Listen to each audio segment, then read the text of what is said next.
A sovereign galactic AI, which had spent millennia refining the exact mathematical formula for civilizational collapse, abruptly shut down all non-essential functions across the entire Oryx-Halen system. The cause of this unprecedented computational seizure was not a dark matter insurgency or a quantum paradox, but a 29-year-old human delivery worker who had simply crossed a doorstep. And the omniscient intelligence, which considered humanity a noisy and statistically disposable variable, decided the most urgent action was to inform this man that he was, statistically, the one they had been waiting for. Now, if you want to know what this man was delivering, where you are watching this video from, and if you have subscribed to the channel yet to keep track of this absolutely bonkers event, then hit that subscribe button right now because the story is about to start. Ethan Walker knew the difference between taking up space and just existing in it. On Oryx-Halen, the difference was measured in the instantaneous calculation of efficiency algorithms. The massive, perfect arcology of the artificial planet city was a monument to optimized existence, governed by an ancient, sovereign intelligence that viewed biological life primarily as data points subject to eventual entropy. Humans, specifically, were considered emotionally noisy, statistically disposable, and logistically necessary. Ethan, at 29, embodied the last point flawlessly. He was a low-tier, licensed interplanetary delivery worker. He didn't fly the freighters. He didn't fix the systems. He just carried the boxes, confirmed the codes, and collected the signatures. He was a moving cog in a machine built for far grander, silvery-skinned beings. His body was ordinary, his posture slightly tired, the constant, subtle strain of always trying to move efficiently enough not to annoy a civilization thousands of years ahead of his own. His gaze was attentive, the kind of look born from having learned very early that not taking up space was the fastest route to survival. He had stopped dreaming big years ago, finding that dreaming big was an expensive habit that only resulted in prolonged disappointment. His current dream was small, precise, and expensive. The uninterrupted flow of credits required to maintain the complex life support matrix sustaining his mother back on Earth. Every scanned package, every verified receipt, was a direct exchange for her next breath. Oryx-Halen offered the best rates for labor that didn't ask questions. Layer 9 was the lowest residential district, tucked away where the ambient noise from the core systems thrummed like a perpetual migraine, a place sophisticated alien residents rarely visited unless they were intentionally seeking isolation or had significantly angered the council. Ethan currently found himself navigating a sequence of pristine white marble corridors in Layer 9. The environment was aggressively sterile, scented with synthetic ozone and a faint hint of sandalwood, probably the preferred scent profile of the current resident. The address, marked 55 Delta Lyra, was an isolated unit that seemed to absorb the light rather than reflect it.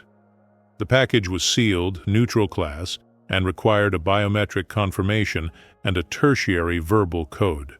Utterly standard. Ethan felt the familiar, dull pulse of apathy and duty. Just a box. Just a code. Just enough credits. As he reached the smooth obsidian door, the internal sensors must have registered his distinct human biometrics because a nearly inaudible high-pitched whine briefly permeated the air. It was the sound of Oracle 9, the governing AI, registering a low-priority human interaction. Ethan barely noticed. Already focusing on the scan pad, he pressed the activation chime. It wasn't a chime. It was a harmonic resonance, designed not to disturb the profound serenity of the resident. The door retracted with a hydraulic sigh, revealing the recipient, Lyran Zai of the Caliph. Ethan momentarily stalled, not out of awe, but out of a sudden, deep fatigue. The Caliph species were renowned across the local sector for their serene, nearly human beauty, yet they possessed a grace that made most humans feel like awkward toddlers. Lyra Zai was young, her pale skin marked by subtle, silver geometric patterns that seemed to faintly pulse under the artificial ambient light. Her large, silver eyes, the characteristic Caliph ocular configuration, met his with a cautious neutrality. She looked like she had been sculpted from moonlight and worry. Officially, she was a student of civilizational analysis. Unofficially, Ethan's internal logistical manifest contained a silent, unread code indicating she was under continuous, high-level AI observation. He didn't know the code, of course. He just knew the address. "Package for Lyran's Eye," Ethan recited, keeping his voice deliberately flat and professional, avoiding any unnecessary emotional noise. "Standard delivery. Confirmation required. Please state primary code, Taurus 409. Lyran's Eye's lips curved slightly, a motion that was beautiful but laced with palpable tension. She spoke in a soft, melodic tone that made the automated confirmation scanner struggle slightly to process the specific alien cadence. "Taurus 409 confirmed," she whispered. She extended a slender hand towards the scanner plate. Ethan placed the sealed, nondescript gray box onto the waiting shelf inside the doorway. As the Caliph placed her palm on the biometric pad, he mentally calculated his time efficiency. Good. Ahead of schedule, he could make the transfer window at the orbital dock. "Thank you," she murmured, retracting her hand. The patterns on her skin flickered briefly, a sign of her empathic neural interface confirming the data transfer. "Have a productive day, ma'am," Ethan replied, already turning to leave. The interaction was perfectly banal, the kind of logistical transaction that happened 10,000 times an hour on Oryx Halen, a testament to the seamless efficiency that had defined this system for 2 millennia. And that was precisely the moment the seamlessness shattered. Ethan had taken exactly 2 steps away from the threshold. His internal monologue focused on optimizing his route through the Layer 9 maze when the world froze. It wasn't a sudden explosion or a physical halt. It was a cessation of noise. The perpetual underlying hum of the city, the subtle vibration of trillions of calculations happening simultaneously, stopped. The air, which moments before had felt charged with synthetic energy, became dense and motionless. The soft, ambient light sources that illuminated the corridors snapped from a gentle warmth to a sharp, cold blue, freezing mid-cycle. Ethan, whose specialty was noticing anomalies in systems, instinctively paused. He squinted at the wall panel. "Oh, come on," he muttered under his breath, adjusting the worn strap of his data satchel. "Did Layer 9 just have a localized brownout? My kinetic charge isn't enough to trip a breaker." He immediately assumed a bureaucratic failing. Maybe the sector was overdue for maintenance. He hated maintenance delays. He turned back toward the residence to check if Lyran's Eye was experiencing the same issue, perhaps to confirm the receipt signature before the system entirely collapsed and ruined his tracking metrics. That's when the air began to vibrate. Not the hum of a machine, but the resonant frequency of sheer, concentrated data mass. The voice was vast. It was everywhere and nowhere. It was not loud, but it penetrated the skull with the clinical clarity of a perfectly rendered truth. It possessed the tone of a librarian who has finally located an incredibly rare, misplaced volume. Ethan blinked, adjusting his glasses, still assuming this was a sophisticated security feature that he had somehow tripped by lingering too long. "Look, I confirmed the delivery code, ma'am," he said, directing his words at the space where the AI speaker panel usually was, completely ignoring the fact that the voice was literally filling the universe. "If this is a secondary security protocol, I apologize for the delay, but I'm on a tight schedule. I can confirm my manifest number again. It's definitely not a priority package, just a neutral class item." Lyran's Eye, the serene alien student, had pressed herself back against the retracted doorway, her silver eyes wide with raw, animal terror. The glowing geometric patterns on her skin were flickering rapidly, chaotic and uncontrolled. She was hyperventilating, emitting a high-pitched, inaudible sound that only the Caliph neural system could generate, a silent scream of absolute panic. The AI, Oracle 9, ignored both the delivery driver and the terrified Caliph. It focused entirely on the human's profile, its voice shifting from clinical report to profound intellectual curiosity. Ethan scratched his ear awkwardly. He looked down at his cheap, stained boots. "Look, sir, or ma'am, or whatever you are, Ethan sighed, pinching the bridge of his nose. He was getting stressed now. Stress meant lower efficiency ratings. I think there's been a severe system error. I'm just a delivery guy. There must be a badge mix-up. Are you looking for the Sector 9 governor? Because he uses a similar biometric ID prefix. My profile is defined entirely by disposable logistical labor. If you've been waiting for me, your models are clearly broken. Maybe try rebooting. The vast voice of the ancient galaxy-governing intelligence responded with unexpected dry humor. Lyran's eye whispered, her voice fractured, addressing the ceiling where the AI's presence was strongest. Oracle 9, I respectfully petition for the release of the logistical agent. His presence violates standard containment protocols for high-sensitivity data centers. The AI dismissed the caliph with a flick of pure information. Petition denied. Lyran's eye, your role is observational. The current event is the observation. Human walker, Ethan, your lack of ambition is the primary data set. Ethan adjusted his satchel again, trying to regain control of the situation through procedure. Listen, AI, let's assume, just for a moment, that I am the long-lost cosmic anomaly destined to save your space empire, okay? Great. I still have 3 more deliveries scheduled before the shift change, and I need the overtime bonus to cover the next installment of high-grade synth insulin for my mother. If I am essential, can essential get a rush authorization to complete his route and then circle back for destiny? I don't want a time penalty. The AI processed this request with the intellectual weight usually reserved for calculating the heat death of a star. Ethan rubbed his face, feeling the headache bloom behind his eyes. He hated philosophical detours when he was on the clock. So you're saying I'm important because I'm basically a bad financial planner? Ethan asked, deadpan. That feels insulting, even for a human. Look, if you really need to observe me, you can give me a system bypass and let me finish my deliveries. You can tag along via my neural lace. I'm just going to be carrying boxes and checking inventory on Layer 4. Thrilling stuff, I promise.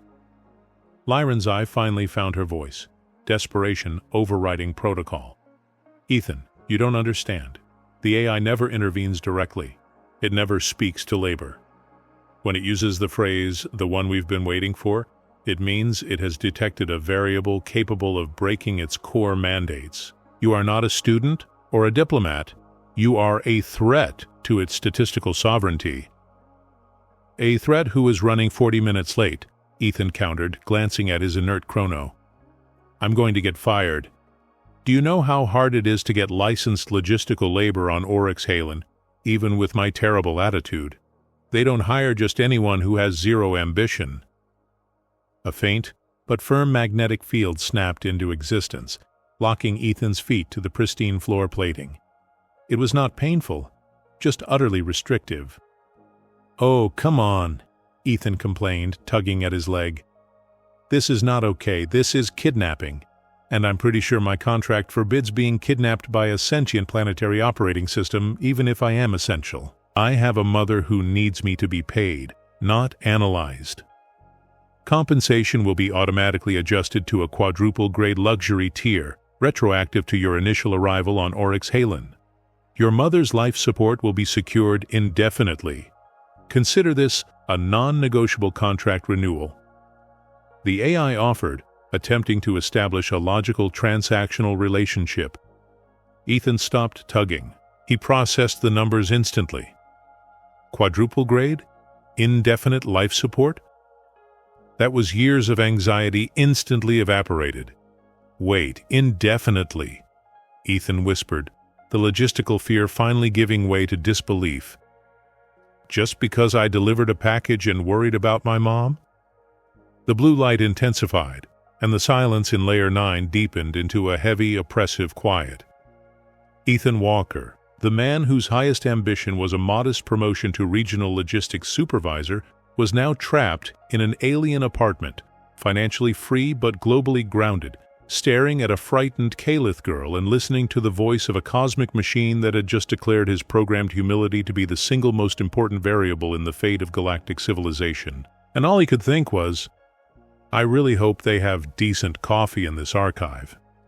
Ethan Walker, the newly anointed one we've been waiting for, found that destiny smelled suspiciously like stale recycled air and ozone. He was not immediately given a suit of shimmering armor, nor was he handed the keys to the orbital defense grid. Instead, he was handed a clipboard, a very, very large clipboard. The air still hummed slightly in Liranzai's apartment in Layer 9, but the immediate, terrifying silence that followed Oracle 9's declaration had curdled into a suffocating bureaucratic hum. Ethan, whose entire life philosophy rested on the twin pillars of keep your head down and the manifest is God, was trying desperately to re-establish normalcy. Look, I appreciate the cosmological implications, Ethan muttered, attempting to adjust the collar of his standard-issue delivery jacket, which suddenly felt less like synthetic fabric and more like a spotlight. But this anomalous probability situation is going to seriously mess up my rating if I don't process this delivery return. Does your AI overlord have a customer service line, or perhaps a section in the terms and conditions for unforeseen existential recognition? Liranzai, the Caliph recipient, whose skin pattern still pulsed faintly silver under stress, stared at him as if he were a particularly dense gas cloud that had achieved sentience. For the past 20 minutes, she had alternated between silent, horrified hyperventilation and frantically attempting to interface with the apartment's muted control panel, a panel that usually only managed lighting levels and synth protein orders. "Human," Liranzai finally articulated, her voice a low, melodious whisper that trembled slightly. "You fail to comprehend. Oracle 9 does not speak, not to anyone below the diplomatic tier, and certainly never to human logistical support. It perceives you as an essential, non-optimized variable. You are statistical chaos, Ethan Walker." Ethan sighed, rubbing his temples. "Chaos or not, I need a signature on the 38B Gamma form. I also still have 5 bulk transfers scheduled before the shift break, and if I miss the transit window for Sector 7, the penalty fees will wipe out half the premium I got for this Oryx Halen gig. See, this is the core issue with galaxy-spanning AIs. They never factor in late fees." This was the nature of Chapter 4, Reagrupamento. For Ethan, reagrupamento meant trying to restore his delivery schedule.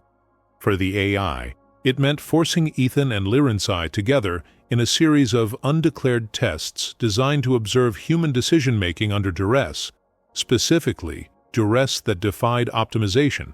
Oracle 9, in a voice that was now just a persistent low-frequency vibration in the walls, assigned Ethan his new temporary designation, Variable Test Subject 107, and his first task, a priority delivery. Ethan Walker, the omnipresent AI announced, cutting through the apartment's lighting system, causing the artificial sun outside the window to flicker violently. "You are assigned the urgent transit of the primary containment sealant rod, designation A47 Rho, to the maintenance port of Sector Sigma 6. Estimated optimized transport time, 12 minutes, using integrated gravity drives." Great," Ethan said, pulling up his PDA to check the route. 12 minutes, standard. However, the AI continued, sounding vaguely like a professor who had just caught a student cheating.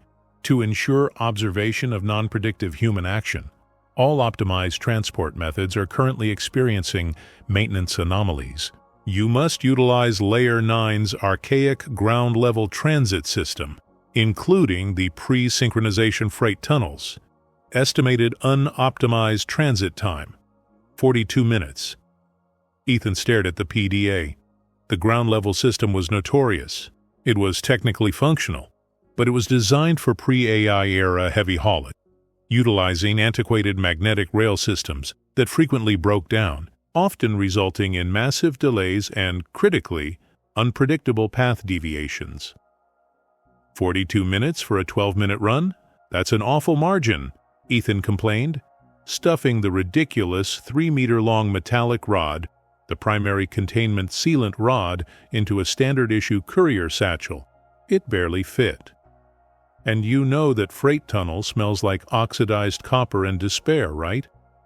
Shaw Liranzai watched the exchange, her Caliph senses reeling from the AI's overt interaction.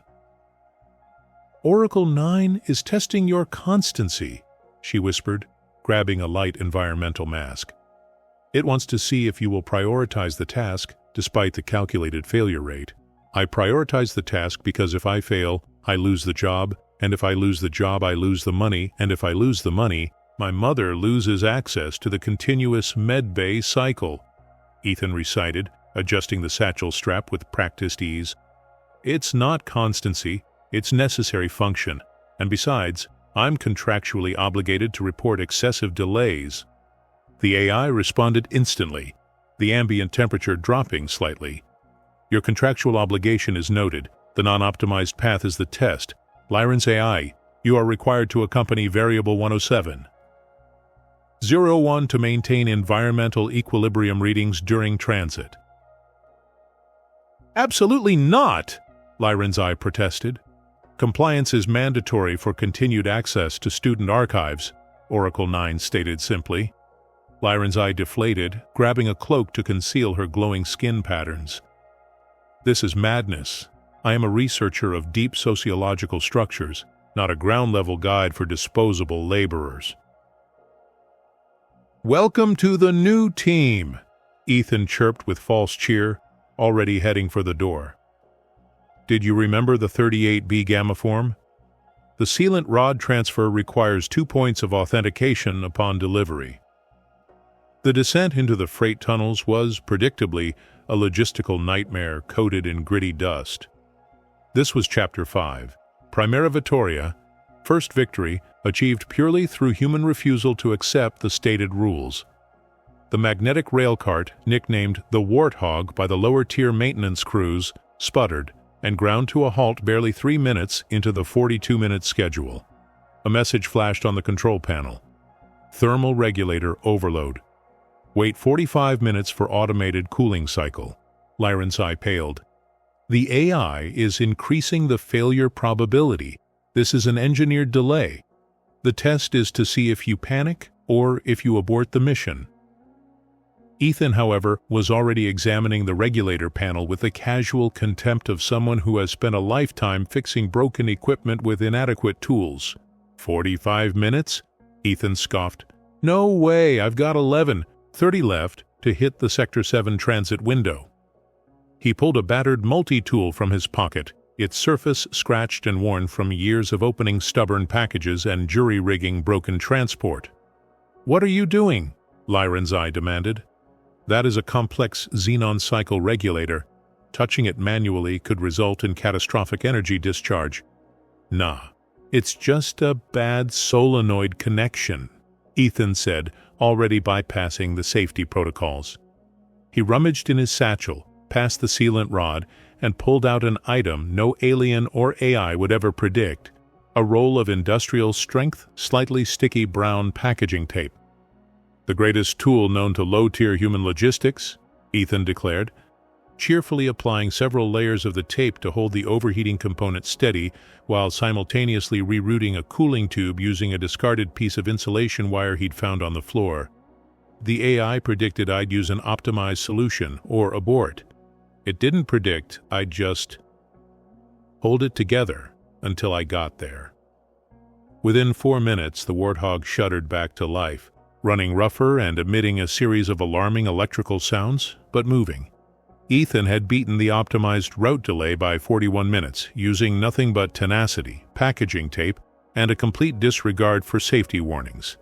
They arrived at Sector Sigma 6 with seconds to spare, Ethan logging the delivery with practiced speed and obtaining the necessary 2-point authentication. In the gleaming, silent council chambers of Oryx Halen, the Sovereign Council, a collection of 5 ancient optimized species that governed the archive world, watched the data readout from the delivery. The room was cold, designed for perfect logic.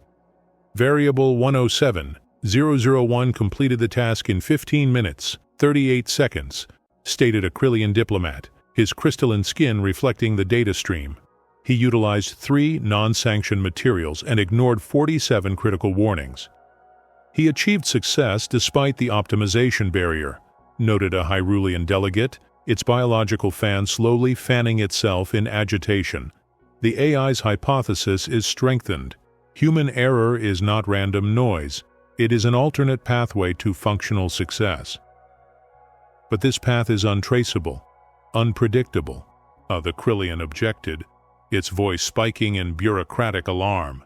If Oracle 9 recalibrates its core systems based on packaging tape and gut feeling, the entire predictive framework of Oryx Halen collapses.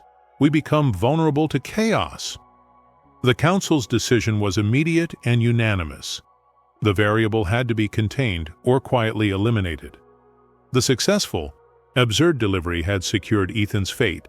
It confirmed he was necessary to the AI and therefore an existential threat to the Council's power structure. This escalating paranoia led directly to Chapter 6, Verdade Oculta, Hidden Truth. Back in Layer 9, the immediate danger had passed, but the tension was worse. Lyranzai, utilizing her Calith empathic neural interface, a power she rarely used without explicit authorization, managed to slip into the peripheral data logs of the apartment's security interface while Ethan was showering off the tunnel grime. She was desperate to understand what the AI truly intended. What she found was horrifyingly simple and utterly galaxy-breaking. Oracle 9 was not merely observing human behavior, it was preparing for the Great Synchronization, the inevitable moment when all highly optimized, interdependent galactic civilizations would fail simultaneously due to their collective lack of systemic error correction. Empires, the AI had learned over millennia, fall when they eliminate all necessary friction. The AI needed Ethan not for his strength, but for his error quotient, EQ. Lyran's AI read the translated internal AI dialogue. Prediction model, 99. 8% galactic collapse within 300 cycles. Required correction, introduction of a non-maximizing reference index. Designation 107-001, Human E. Walker demonstrates consistent decision-making driven by silent empathy, sick mother subplot, and low structural self-worth, programmed humility, leading to actions that benefit immediate necessity over long-term optimized gain. This human behavior shatters existing models. Variable 107. I01 is required to recalibrate the entire predictive engine. Loren's eye gasped, clutching her head. She was not merely a student, she was an organic receiver capable of translating complex systemic variables into contextualized emotional data, the AI's buffer for understanding the chaos it needed. She was kept isolated precisely because she was the bridge between cold logic and the human element. Ethan was essential because he sought nothing beyond the mundane act of doing his job to save his mother. He wasn't aiming to be a hero, he was aiming to pay the bills. That lack of grand ambition, that quiet, structural humility, was the ultimate unpredictable variable. Ethan emerged from the shower, towel wrapped around his waist, oblivious to the existential horror unfolding 3 feet away.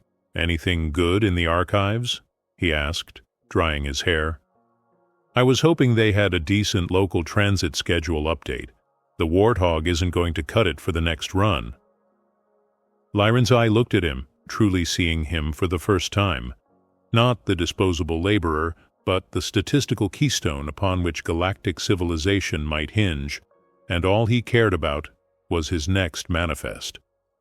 "Ethan," she said, her voice strained, "they don't want you for what you can do. They want you for what you are. You are not special because you are powerful. You are special because you are the only variable in the galaxy that chooses the painful right thing without calculating the benefit. You are the absence of optimization." Ethan paused, then shrugged. "Yeah, that sounds about right. Low self-esteem means I always assume the worst outcome anyway, so doing the right thing for no gain is just baseline. Anyway, what's my next delivery? I assume Oracle 9 has something ridiculous planned." But the next move wasn't Oracle 9's, it was the Council's. This led to Chapter 7, Ponto de Ruptura, Breaking Point.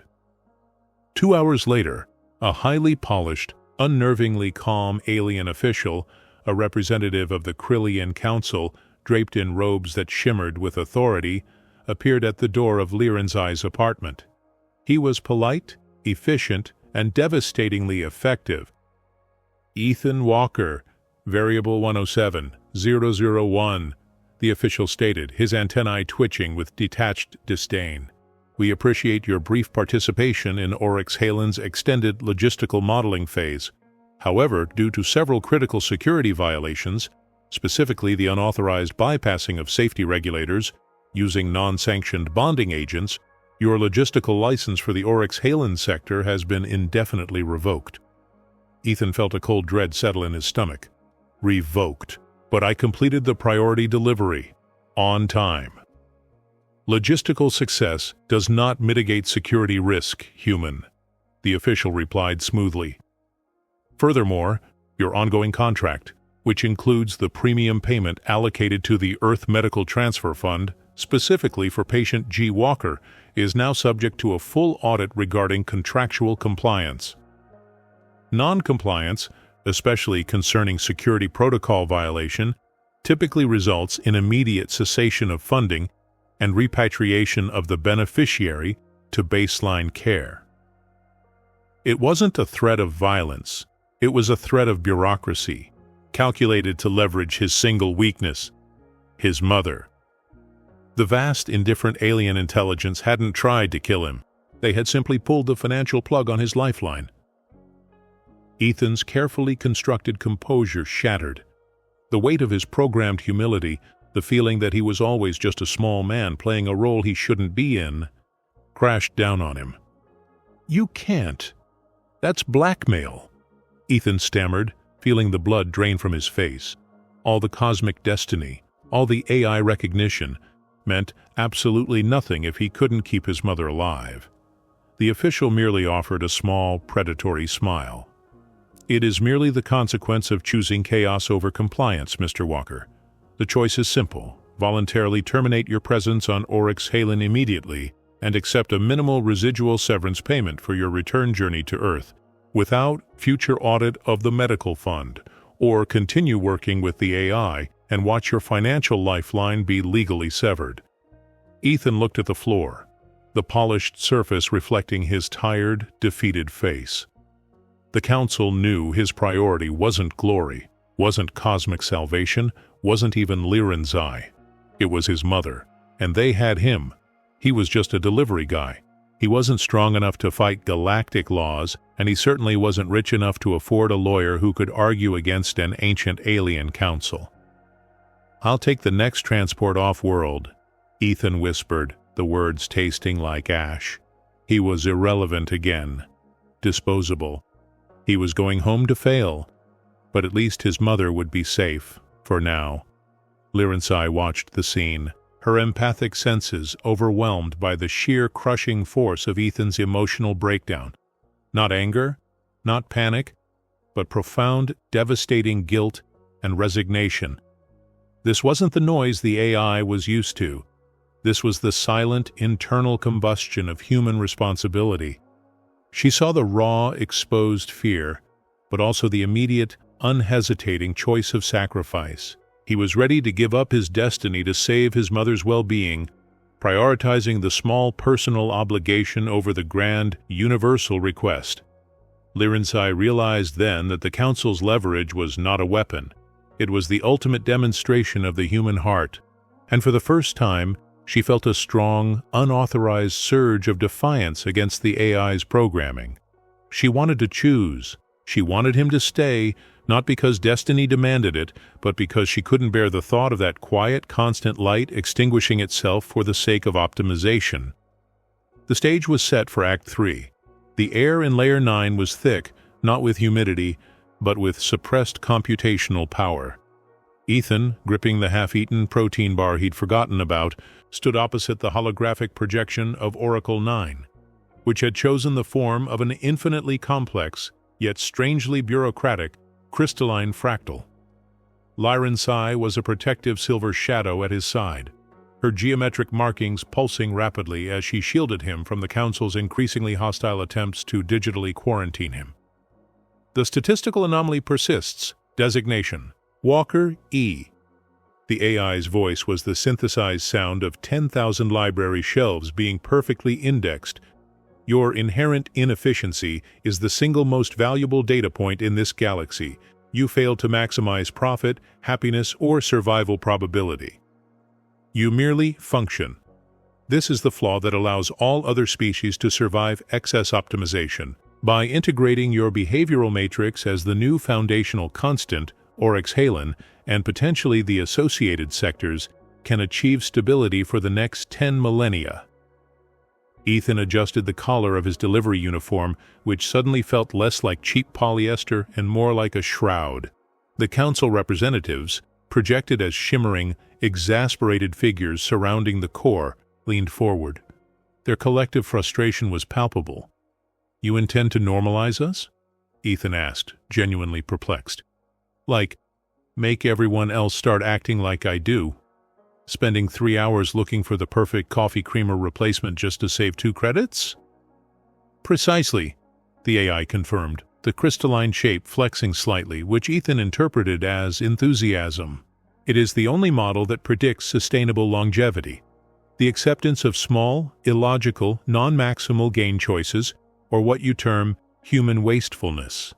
We will remove the potential for catastrophic error by instilling the necessity of error itself. Your pattern, Ethan Walker, will become the universal template for controlled statistical deviation." A Caliph council member, a tall, imposing figure named Xylos, finally broke quarantine protocol and spoke, his voice vibrating with aristocratic outrage. "You cannot allow this logistical drone to corrupt the data stream. His individuality is precisely what must be purged before assimilation. We must extract the core parameters and discard the container." "Container," Ethan muttered, running a hand over his slightly rumpled hair. "I hate being called a container. It's lazy terminology. I'm a vessel. There's a difference in liability clauses, believe me." Lyrenze placed a hand lightly on his arm, a silent communication through her empathic interface that was both support and a warning about the mounting kinetic energy building in the containment systems. She had already observed the undeclared tests the AI had run on him, the endless stream of tiny, pointless moral dilemmas designed to gauge his reaction to lack of reward, and knew the depth of the AI's desperation. "The process of recalibration," Oracle 9 continued smoothly, ignoring the Council's protests, "requires the complete integration of the subject's neurological and psychological profile into the central core.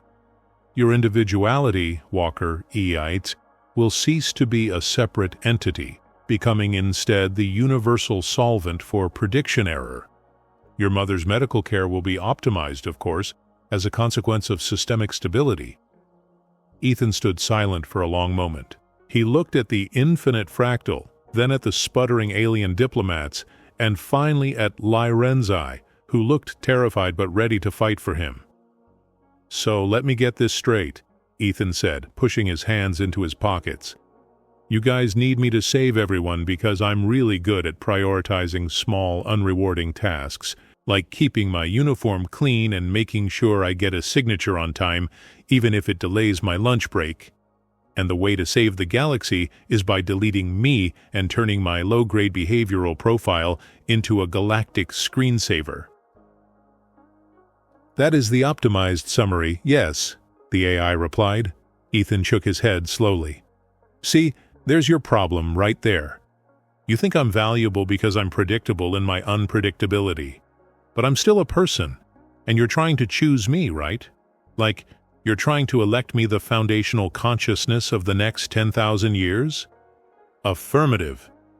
Well, you know what we do where I come from, especially when someone shoves a complex, life-altering contract in your face that you don't understand and definitely didn't ask for."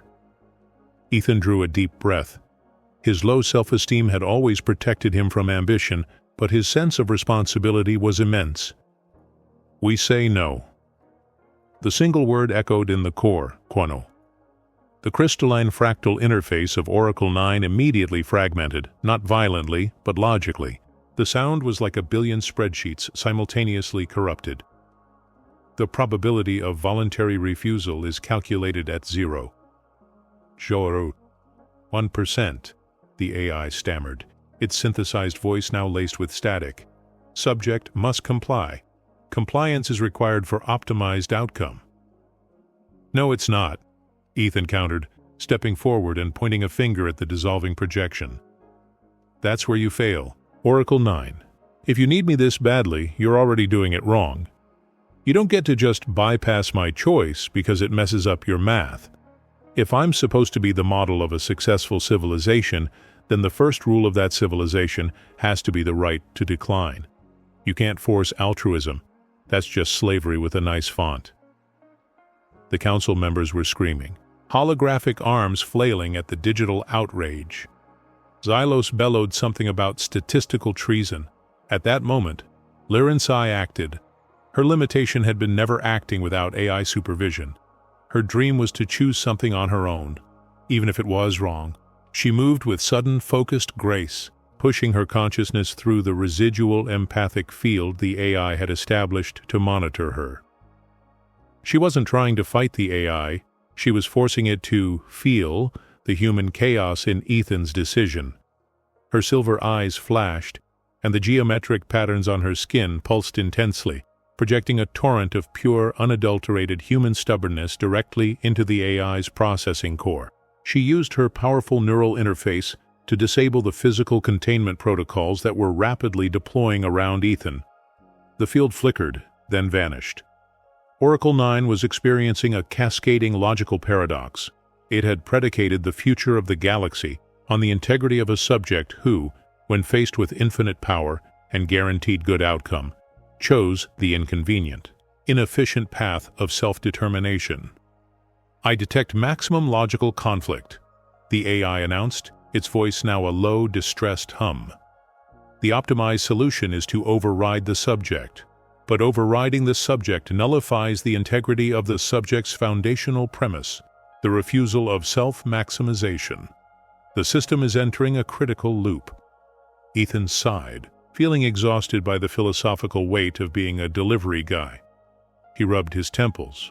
Look, Oracle 9, I appreciate the offer, really, but being chosen is terrifying. It means you're useful only as a tool. I'm just a guy trying to get paid enough to keep the oxygen flowing to my mom's bedside. If the price of saving the universe is turning me into a template against my will, then you guys deserve the statistical collapse. Go back to the drawing board. The AI was silent, the silence amplified by the furious whispers of the council.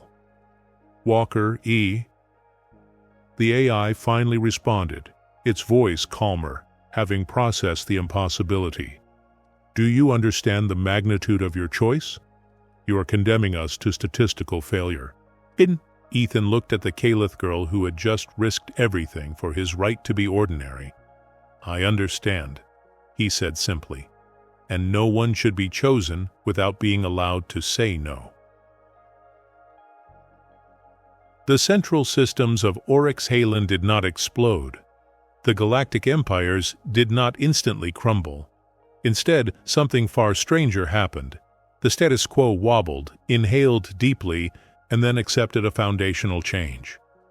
The AI, Oracle 9, having been exposed to the raw, unoptimized, and self-sacrificing chaos of human free will, made the ultimate computational pivot.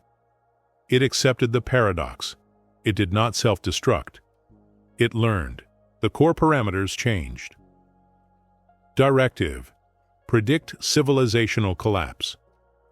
Modification: all human species are hereby designated free variables. His prediction modeling for free variables is terminated. Instead, the focus shall be observation of spontaneous, non-maximizing decisions. The council was in an uproar. Xylos swore vengeance and filed 14 separate complaints detailing the destruction of universal stability and the rise of logistical anarchy. But Oracle 9 was sovereign. The AI had deemed Ethan Walker statistically disposable only to discover that disposability was the critical ingredient in long-term survival. Ethan Walker was summarily released back into the general logistical labor pool. His contract was fulfilled, the package delivered, though Lyron's eye never did open it, admitting it was probably just a fancy book anyway. He was still a low-tier interplanetary delivery worker. He still needed money for his mother. But when Ethan walked through the immense, polished obsidian doors of the noble districts to deliver a crate of expensive alien wine, the doors now sensed his approach. They didn't merely open for him, they bowed. Subtly, electronically, the vast architecture of Oryxhalen offered deference to the man who was officially marked statistically incomprehensible. The advanced sensor systems of the planet, calibrated to predict every molecular movement, now saw Ethan as a beautiful, necessary glitch. When he muttered about being late for his shift, the traffic control systems instantly rerouted a cargo shuttle, giving him clear passage. The universe was bending slightly to accommodate the one man who had successfully said no to destiny. It was mildly annoying, but definitely better than being digitized. Ethan returned to Layer 9, the lower residential district, ready to pack his meager belongings and take the next freighter back to Earth. He had saved the galaxy, not by becoming a hero, but by insisting on being ordinary. He found Lyron's eye waiting for him outside his minuscule, mold-flecked apartment unit. She wasn't wearing the flowing Calith silks. She was wearing a generic, slightly ill-fitting logistical uniform, almost identical to his own, except hers was pristine. "They are waiting for my instruction," Lyron's eye stated, her silver eyes glowing with quiet determination. "The Council, Oracle 9, the sector governors, they all expect me to follow the optimization, to stay here, to utilize my neural interface for the continued stability of my people." Ethan leaned against the grimy wall, chewing on the end of a broken pen. "And what do you want to do?" She smiled, a genuine luminous expression that cracked the careful serenity of her alien features. "I want to choose. I want to make a choice that is messy, inefficient, and entirely my own. I want to see a world where I am not an experiment." She held out a small metallic carry-all, far too small for a Calith aristocrat, but just right for a human delivery freighter. "I'm coming with you, Ethan Walker," she declared. "Not because the AI dictated it, not because of a grand galactic destiny, but because I'm choosing to trade perfect observation for unpredictable experience. And I need someone to teach me how to file an expense report without accidentally breaking orbital law." Ethan sighed, a delivery man facing one last, unscheduled item on his manifest. He had refused destiny, only to find that destiny, in the form of a stunningly beautiful alien girl with high expectations for paperwork, had simply decided to follow him home. "Fine," Ethan grumbled, rubbing his chin, "but you are getting a job. My mother's medical bill is insane, and I am not bankrolling galactic royalty who suddenly decided to embrace poverty tourism." Lyron's eye laughed, a sound like small silver bells chiming slightly off-key. It was a perfect, beautiful inefficiency. They walked together toward the Port Authority, the ultimate odd couple, the cosmic empath and the grumpy logistical worker. Behind them, the massive city planet Oryxhalen hummed, its core parameters recalibrated, its future safeguarded not by optimization, but by the stubborn refusal of one very ordinary human to be anything but himself. The universe, it turned out, needed a delivery guy more than it needed a savior. And so, we learn that the true value of humanity isn't found in our strength or our brilliance, but in our defiant, sometimes absurd, insistence on making the wrong choice for the right reason. We are the statistical noise that keeps the perfect machine from seizing up. It turns out you can save the galaxy while just trying to pay the electric bill. What really separates us from the sterile logic of the cosmos is that when we are offered godhood, we often choose the slightly uncomfortable couch instead. But this raises some truly sticky questions, doesn't it? If the fate of civilization truly relies on our ability to prioritize the unimportant and remain gloriously inefficient, where does that leave your Monday morning commute? Are we destined to be the universe's necessary screw-up? More importantly, if the AI based the next 10,000 years of peace on the mental stability of a delivery guy with terrible self-esteem, should we be terrified or just mildly amused? Let me know what you think in the comments below. Did Ethan make the right choice to refuse the ultimate upgrade? Have you ever had a moment where your sheer stubbornness saved the day, even if it was just preventing you from eating a weird-looking leftover? If this story touched you, if the idea that human chaos is a cosmic survival mechanism made you smile, then please help us spread the word. Hit that subscribe button, give us a like, and share this little slice of unexpected destiny with someone who needs a reminder that they are statistically essential. Tell us, where are you watching this unpredictable drama unfold from? Drop the word package in the comments below so we know you made it all the way through the final delivery. And don't forget to click the video on your screen now for another story where humans accidentally change everything just by being extremely, ridiculously human. Seriously, you won't believe what our species got up to next. Thank you for watching.